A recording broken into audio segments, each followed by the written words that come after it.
Bismillahirrohmanirrohim. Assalomu alaykum aziz obunachilar. Biz sizlarga hozir penablok yoki bo'lmasa shlakablok shunga o'xshagan mahsulotlardan ulgursa bo'ladimi degan savollarga qo'limizdan kelgancha javob bermoqchimiz.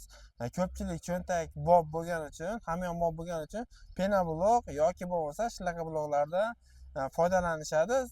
Endi u penablok yoki shlakabloklardan foydalanganda nimalarga e'tibor berish kerak?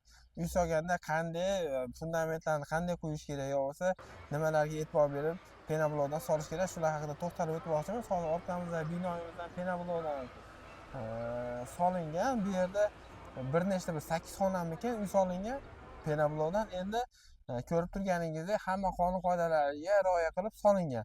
Birinchi o'rinda penablokdan uy solganda umuman nimadan uy solsangiz ham fundamentga e'tibor berish kerak. Sababi fundament yangi uchastkalarda yerlar bo'sh bo'ladi, yo bo'lmasa yer qatlamlari hamma joydagi har xil bo'ladi.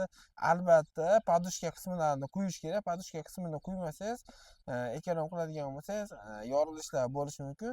Iloji bo'lsa albatta armatura solib quyish kerak.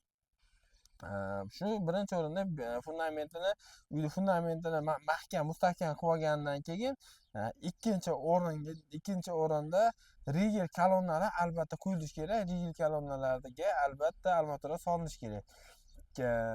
Ko'rib turibsiz, bu binoyimizda rigellar, kolonnalar hamma chiroyli qilib quyilgan. Eshik derazalarning tepasiga pirimichkalar betondan quyilgan.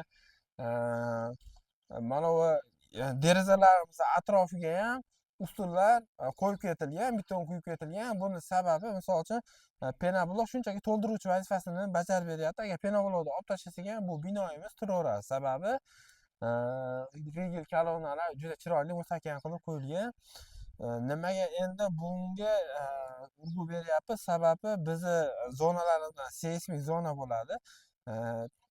Yer qimirlamaydi deb bo'lmaydi biz zonalarda. Shuning uchun uy solayotganda misol uchun g'ishidan ekonom qilsangiz ham mana u rigel kolonnalardan iloji boricha ekonom qilmash kerak. Sababi 1900 adashmasam 66-yil 26-apreldami Toshkent zilzilasini hammamiz bilamiz. Juda katta talafotlar bo'lgan. Uylar yer bilan yakson bo'lib qurbonlar bo'lgan. Butun qo'shni davlatlar bizga yordam berishgan. O'shanaqa holat yana qayta takrorlanmaydi, bitta yer qimirlamay bo'lmaydi deb bo'lmaydi. Shuning uchun uy solayotganda albatta rigel kolonnalarga e'tibor berib qo'yish kerak. Endi shlakablokda ham shunday. Shlakablokda ham endi ko'pchilik uy solyapti shlakablokdan ham. Bu arzon chiqadi. Endi u asosan zaborlarga mo'ljallanganligi uchun arzon chiqqani uchun biz xalqimiz sovuqqon, juda ham jaydari xalqda sovuqqon. Misol uchun ertaga yer qimirlasa nima bo'ladi?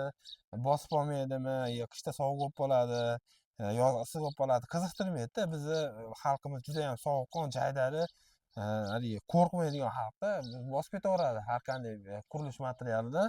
Lekin jicha e'tibor berib qo'yish kerak. Mana shunaqa rigel kolonna qilib solsa bo'laveradi. Endi buni utepleniyalari bor. Misol uchun buni qilgandan keyin sovuq bo'lib qolsa, issiq bo'lib qolsa utepleniyalari bor. Misol uchun utepleniyalarni qilib eplasa bo'ladi. Endi bunisini issiqsovuq ushlash yaxshi, lekin yumshoq bo'lgan issiqsovuq yaxshi. Endi bizda bitta minus tomoni bor. Televizor qatiraman, mebel qatiraman deydi. Uni ham yo'llari bor, qatirsa bo'ladi. Buni ham keyingi videolarda izohlarda qoldirsanglar, qanday qatirsa bo'ladi, bunga nima qilsa mahkam bo'ladi, shular haqida ma'lumot beramiz.